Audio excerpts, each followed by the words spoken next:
लंका विजय के बाद जब भगवान श्री राम अयोध्या लौट चुके थे, तब भी एक भक्त का हृदय अपने प्रभु की भक्ति में डूबा हुआ था। वो भक्त थे महाबली हनुमान।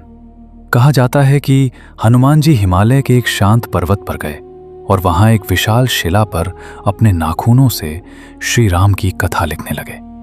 ये कोई साधारण कथा नहीं थी। उसमें था राम के प्रति प्रेम, भक्ति, त्याग और वो दिव्य भाव जिसे केवल हनुमान ही महसूस कर सकते थे। धीरे धीरे एक अद्भुत ग्रंथ तैयार हुआ, हनुमत रामायण। कहा जाता है कि उस रामायण में भावनाएं इतनी गहरी थीं कि देवता भी उसे पढ़कर भाव विभोर हो जाते। कुछ समय बाद महर्षि वाल्मीकि वहां पहुंचे। उन्होंने हनुमान जी की लिखी रामायण पढ़ी और पढ़ते पढ़ते उनकी आंखें नम हो गईं, क्योंकि उन्होंने महसूस किया कि उनकी लिखी रामायण बहुत महान होने के बाद भी हनुमान जी की भक्ति के सामने छोटी लग रही थी। महर्षि वाल्मीकि उदास हो गए। उन्होंने सोचा, मेरी पूरी तपस्या, मेरा पूरा लेखन अब शायद लोगों के लिए उतना महत्वपूर्ण नहीं रहेगा। हनुमान जी ने जब वाल्मीकि जी के मन का दुख देखा तो वे मुस्कुराए।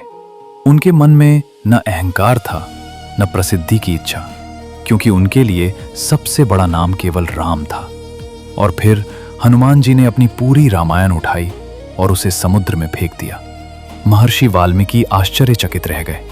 उन्होंने पूछा, आपने ऐसा क्यों किया? हनुमान जी ने विनम्रता से कहा, मेरे लिए ये ग्रंथ महत्वपूर्ण नहीं, मेरे प्रभु श्री राम का नाम महत्वपूर्ण है। यदि मेरी रचना से किसी भक्त का मन दुखी होता है तो ऐसी रचना का कोई मूल्य नहीं। उस क्षण वाल्मीकि जी समझ गए कि सच्ची भक्ति क्या होती है। भक्ति जहां अहंकार समाप्त हो जाता है और केवल प्रभु बचते हैं। संदेश: हनुमान जी की ये कथा हमें सिखाती है, सच्ची भक्ति में अहंकार नहीं होता। महान वही है जो त्याग करना जानता है, और सबसे बड़ा ज्ञान विनम्रता है। जय श्री राम, जय बजरंगबली।